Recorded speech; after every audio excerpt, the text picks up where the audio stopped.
हरे कृष्ण। ओम अज्ञानतिमिरान्धस्य ज्ञानाञ्जनशलाकया चक्षुरुन्मीलितं येन तस्मै श्रीगुरवे नमः। नमो विष्णुपदाय कृष्णप्रेष्ठाय भूतले श्रीमते भक्तिवेदान्त स्वामिनिति नामिने। नमस्ते सरस्वती देवे गौरवाणी प्रचारिणे निर्विशेष शून्यवादी पाश्चात्य देश तारिणे। हरे कृष्णा। आप सबका स्वागत है भगवद गीता ऑनलाइन कोर्स में। आज हम और एक नया विषय वस्तु के ऊपर चर्चा करेंगे। ये है दिव्य ज्ञान। भगवद गीता की जो कंटेंट है, विषय वस्तु है, वो दिव्य ज्ञान है। चाहे आत्मा के बारे में हो, ईश्वर के बारे में हो, प्रकृति के बारे में हो, कर्म के बारे में हो, काल के बारे में हो, जो भी सब चर्चा किया गया है, ये सब जो है दिव्य ज्ञान है। क्यों दिव्य ज्ञान है? नहीं, ये सब ज्ञान हमें परम सत्य को बारे में समझाता है। कोई भी ज्ञान अगर हमें परम सत्य के बारे में नहीं समझा रहा है, उसमें किसी तरह भी प्रकाश नहीं डाल रहा है, तो वो ज्ञान दिव्य ज्ञान नहीं है। आज के ज़माने में स्कूल, कॉलेज, विश्वविद्यालय, हर स्तर पर ज्ञान की वितरण तो होता है, परंतु इस ज्ञान जड़ ज्ञान है। इस ज्ञान में हमें शायद कभी परम सत्य के बारे में कुछ जानकारी मिल पाता है। तो भगवद गीता जो है, इसकी ज्ञान जो है दिव्य ज्ञान है। तो जैसे भौतिक ज्ञान को सीखने के लिए आप जाते हैं बड़े बड़े यूनिवर्सिटी, जैसे IIT हो गया, JNU यूनिवर्सिटी हो गया, दिल्ली यूनिवर्सिटी हो गया, और अंतर्राष्ट्रीय स्तर पर देखा जाए तो MIT, स्टैनफोर्ड, ऑक्सफोर्ड, कैम्ब्रिज, इस तरह के यूनिवर्सिटी में लोग जाकर अपनी अध्ययन करते हैं। तब भौतिक ज्ञान को स्वीकार करने के लिए, सीखने के लिए हमें कोई पद्धति नहीं होना चाहिए। तो इसके बारे में आज चर्चा करेंगे। चलिए आगे बढ़े। पिछले पाठ में हमें ज्ञान हुआ कि आत्मा या चेतना अपरिमित, अपरिवर्तनीय, अविनाशी और अजन्मा है। यह आत्मा, परमात्मा, भगवान कृष्ण का एक छोटा सा आध्यात्मिक स्फुलिंग मात्र है। पूर्ण सत्य भगवान कृष्ण अनंत ऐश्वर्य से पूर्ण है। वे संपूर्ण अस्तित्व में एक व्यक्ति के रूप में विद्यमान है और भौतिक इंद्रियां से परे है। कोई भी परिष्कृत उपकरण, चाहे वह एक शक्तिशाली दूरदर्शी हो या कोई परमाणु सूक्ष्मदर्शी ही क्यों ना हो, आत्मा या परमात्मा को देखने में सक्षम नहीं है, लेकिन उन्हें आध्यात्मिक इंद्रियों के माध्यम से देखा जा सकता है। यानी कि मित्रों, हम आत्मा के बारे में चर्चा किया, भगवान के बारे में चर्चा किया, तो हमको आत्मा और परमात्मा को कैसे निरीक्षण करें? क्या जाके बहुत बड़ा, सबसे बड़ा एक टेलीस्कोप बनाए, जिसको हम कहते हैं दूरदर्शी, या ऐसे सूक्ष्म माइक्रोस्कोप जिसको कहते हैं एटॉमिक फोर्स माइक्रोस्कोप, जिस माइक्रोस्कोप में आटम जैसे बहुत क्षुद्राति क्षुद्र वस्तु को हम देख सकते हैं। क्या ऐसे इंस्ट्रूमेंट को यूज करके हम आत्मा और परमात्मा को देख सकते हैं? ना, ये गलतफहमी है। आत्मा और परमात्मा, इनको साक्षात्कार के लिए हमें दिव्य पद्धति की जरूरी है। दूसरे शब्दों में, आत्मा और भगवान कृष्ण से संबंधित विषय भौतिक इंद्रिय के दायरे में नहीं आते हैं। आध्यात्मिक इंद्रिय द्वारा इस ज्ञान को आत्मा में अनुभव किया जाना चाहिए। इसलिए भगवद गीता की अध्याय 4 आध्यात्मिक ज्ञान में इन विषयों का वर्णन किया गया है। चेतना पदार्थ का आधार होती है, पदार्थ चेतना का आधार कभी नहीं हो सकता। इसलिए आध्यात्मिक ज्ञान सभी प्रकार के ज्ञान का आधार होता है। यानी कि लाइफ कम्स फ्रॉम लाइफ, जीवन की स्रोत जीवन होता है। आप कभी देखे हैं, एक मिट्टी को आप इकट्ठा कर दिए, एक बहुत सारे पत्थर को इकट्ठा कर दिए, फिर उधर से जीवन के उद्भव होता है? नहीं होता है। जब आप एक बीज को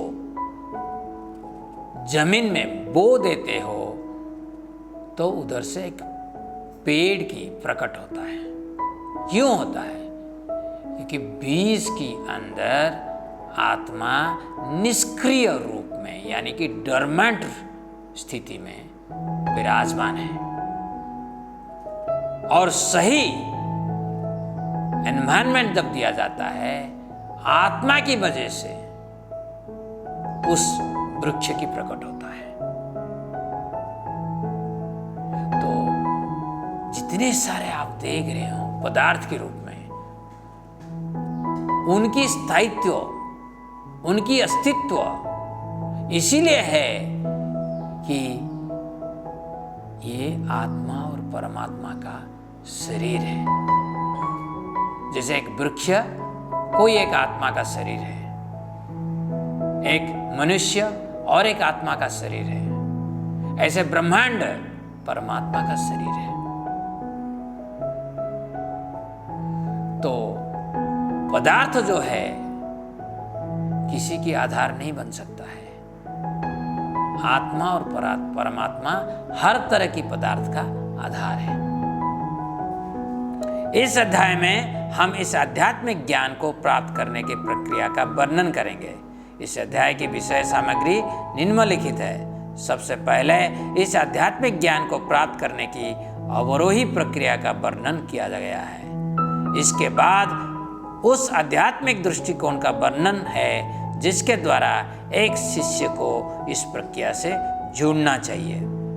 अंततः ये दर्शाने के लिए कि एक शिष्य को बिना किसी पूर्व योग्यता की भी यह प्रक्रिया पूर्णता कैसे प्राप्त होती है, एक शिकारी की लघु कथा का वर्णन किया गया है। दिव्य ज्ञान हम प्राप्त करते हैं अवरोही प्रक्रिया से। ये क्या होता है? ये होता है गुरु और कृष्ण की कृपा से जो ज्ञान हमें प्राप्त होता है।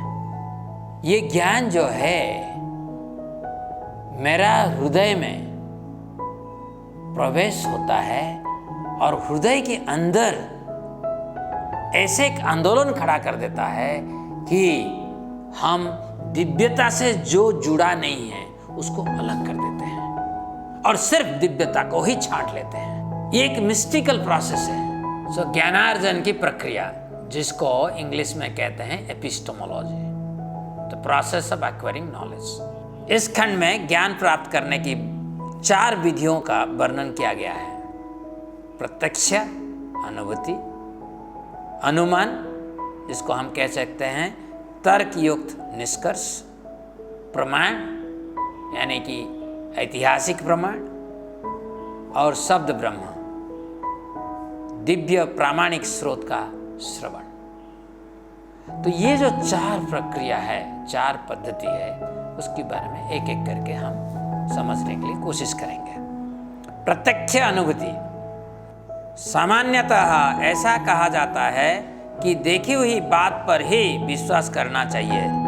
इस भौतिक जगत को जानने के लिए हम अपनी 5 इंद्रियां, आँखें, दृष्टि, कान, श्रवण, नाक, गंध, जिह्व, स्वाद और त्वचा, स्पर्श का उपयोग करते हैं। इसे प्रत्यक्ष अनुभूति कहा जाता है। प्रत्यक्ष अनुभूति इंद्रियों और मन पर निर्भर करती है। प्रत्यक्ष अनुभूति में हम भोजन के बाद कह सकते हैं कि खाना स्वादिष्ट है या अपनी त्वचा के स्पर्श के अनुभव से बता सकते हैं कि मौसम ठंडा है या गर्म।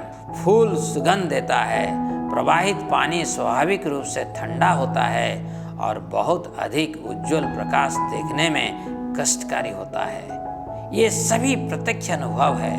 सूक्ष्म और स्थूल वस्तुओं के निरीक्षण हेतु परिष्कृत यंत्र बनाए जाते हैं। एक इलेक्ट्रॉन माइक्रोस्कोप का उपयोग करके कोई भी एक कोशिका से शुरू होने वाले कीड़े के कोशिकीय विकास को देख सकता है। दूरबीनों का उपयोग करके खगोलीय वस्तुओं को देखा जा सकता है। यानी कि कहने का अर्थ है कुछ तो हम इंद्रियों से प्रत्यक्ष रूप से देखते हैं। अब कोई कह सकता है कि हम एक कोशिका को प्रत्यक्ष रूप से नहीं देखते हैं, मगर वो गलत सोच है। उसको भी प्रत्यक्ष रूप में देख रहे हैं। प्रत्यक्ष क्यों है? क्योंकि एक इलेक्ट्रॉन माइक्रोस्कोप, उस माइक्रोस्कोप के नीचे एक कोशिका को रखते हैं और फिर हम देखते हैं। कभी एक कीड़े को, अंडे को उस माइक्रोस्कोप के नीचे रखकर वो अंडे से कैसे कीड़े की 261 कोशिका बन जाता है। उसमें भिन्न भिन्न अंग कीड़ा की, जैसे कि दर्शन अंग, खाद्य को डाइजेस्ट करने का जो अंग है, पाक क्रिया यंत्र, और ऐसे हर तरह की कीड़े के अंदर जो भिन्न भिन्न शारीरिक अंग है वो कैसे बढ़ता है उसको हम देख सकते हैं। और इसको प्रत्यक्ष ही कहेंगे क्योंकि ये जो यंत्र है हमारा आँख का जो पावर है उसको बढ़ाता है। ऐसे ही एक टेलीस्कोप को लगाकर हम सेलेस्टियल ऑब्जेक्ट को देखते हैं, ये भी हमारा आँख का पावर को बढ़ा देता है। तो ये सबको हम प्रत्यक्ष कहते हैं। दूसरी पद्धति ज्ञान आहरण का वो है अनुमान, जिसको कहते हैं तार्किक निष्कर्ष। तर्क की सहायता से प्रत्यक्ष अनुभूति से उपलक्ष्य प्रमाण के परे पहुंचने के लिए अनुमान बनाए जाते हैं। उदाहरण के लिए पाश्चात्य तर्कशास्त्र में एक विशेष रूप को मोडस पोनेंस कहा जाता है, जिसकी संरचना निम्नलिखित है। यदि ए तो बी, चूंकि ए इसलिए बी। यहाँ 1 और 2 को प्रायोगिक तथ्य कहा जाता है और 3 निष्कर्ष है। अर्थात यदि 1 और 2 सत्य है तो 3 को भी सत्य होना पड़ेगा। उदाहरण के लिए अगर आकाश में बादल है तो बारिश हो सकती है, और आकाश में बादल है 2 प्रायोगिक तथ्यों के रूप में प्रस्तुत है, तब निष्कर्ष होता है कि बारिश हो सकती है। तो यानी कि आप देखिए ये जो अनुमान कैसे होता है, हर तरह की लॉजिकल इन्फ्रेंस जो है, जिसको कहते हैं लॉजिकल इन्फ्रेंस, न्याय शास्त्र में यूज होता है। आजकल लॉयर्स लोग इसको ज़्यादा यूज करते हैं। पॉलिटिशियंस, डेमोक्रेसी में इसकी बहुत उपयोग होता है। तो ये तार्किक पद्धति जो है कुछ उसका प्रक्रिया है, एक सरल प्रक्रिया है। मेरा ऑब्जर्वेशन और हम सब का ऑब्जर्वेशन ये है कि अगर आकाश में बादल है तो बारिश होता है। हम कहते हैं कि 80% ये सत्य है, 70% सत्य है, कभी कभी 90% भी सत्य होता है, भिन्न भिन्न स्थान के अनुसार। अगर आकाश में बादल है तो हम कह सकते हैं कि बारिश हो सकती है। तो इसमें 2 चीज है।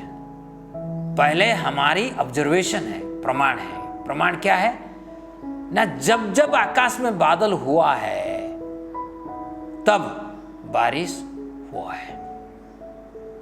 बादल की उपस्थिति आकाश में बारिश कराता है, यह हमारा निरीक्षण है, ऑब्जर्वेशन है। यह एक तथ्य है। दूसरी तथ्य क्या है ना, आज मैं आकाश में देख रहा हूं कि बादल है, तो निष्कर्ष क्या निकलना चाहिए कि आज बारिश हो सकती है। तो इसी तरह के ज्ञान को उपयोग करके बहुत सारे जगह में हम अनुमान करते हैं कि आगे समाज में अनाज की कमी होगा कि अनाज बहुत ज़्यादा मात्रा में रहेगा, बारिश होगा ना बारिश की कमी होगी। तो इस तरह की अनुमान हम कर सकते हैं। ऐतिहासिक प्रमाण, ये तीसरा पद्धति है ज्ञानार्जन की प्रक्रिया। ऐतिहासिक तथ्यों, जैसे कि एक विशेष युग में लोग कैसे रहते थे, वे क्या खाते थे, पहनते थे, उनकी धारणाएं क्या थी, उनका जीवन कैसा था और उनके विचार क्या थे, इन विशेष तथ्यों को स्थापित करने के लिए इतिहासकार लिखित, दृश्य, मौखिक और भौतिक प्रमाणों का उपयोग करते हैं। उदाहरण के लिए कुछ तात्कालिक घटनाओं, जैसे भारत पर अकबर का 1556 से 1605 तक शासन, भारत पर अंग्रेजों का 1757 से 1947 तक शासन, 322 ईसा पूर्व में आचार्य चाणक्य द्वारा की गई मौर्य वंश की स्थापना, इनको हाल के इतिहास में लिपिबद्ध किया गया है। इसी प्रकार वैदिक साहित्य से हमें ज्ञात होता है कि भगवान राम ने 20 लाख वर्ष पहले भारतवर्ष पर शासन किया और लगभग 5000 साल पहले भगवान कृष्ण ने अपनी दिव्य लीलाएं प्रदर्शित की। तो ये जो ऐतिहासिक प्रमाण होता है, आजकल बहुत सारे व्यवस्था हो गया, जैसे कि कार्बन डेटिंग भी होता है, फॉसिल रिकॉर्ड होता है और बहुत सारे जो आर्काइवल एक्सकावेशन होता है, उधर से बहुत सारे प्रमाण मिलता है, लिपि मिलता है, शास्त्र मिलता है।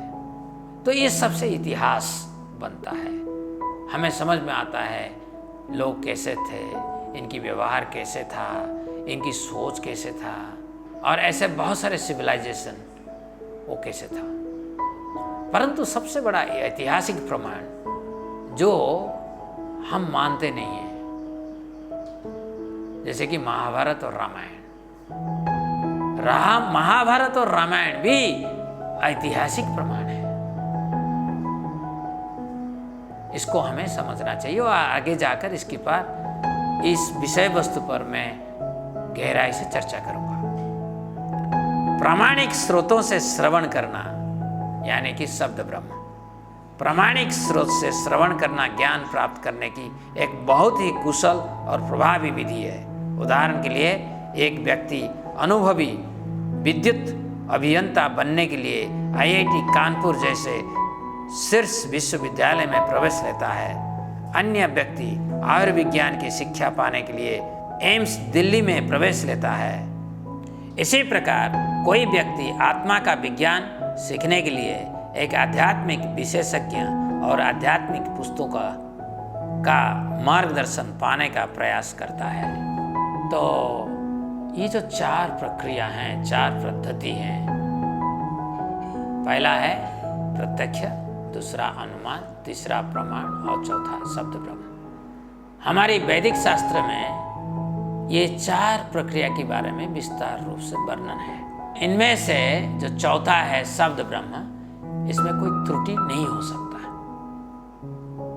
क्योंकि और जो 3 प्रक्रिया है, पद्धति है, वो मेरा इंद्रिय के ऊपर निर्भर करता है।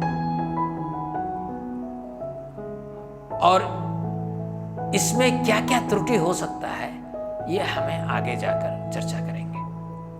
हरे कृष्ण।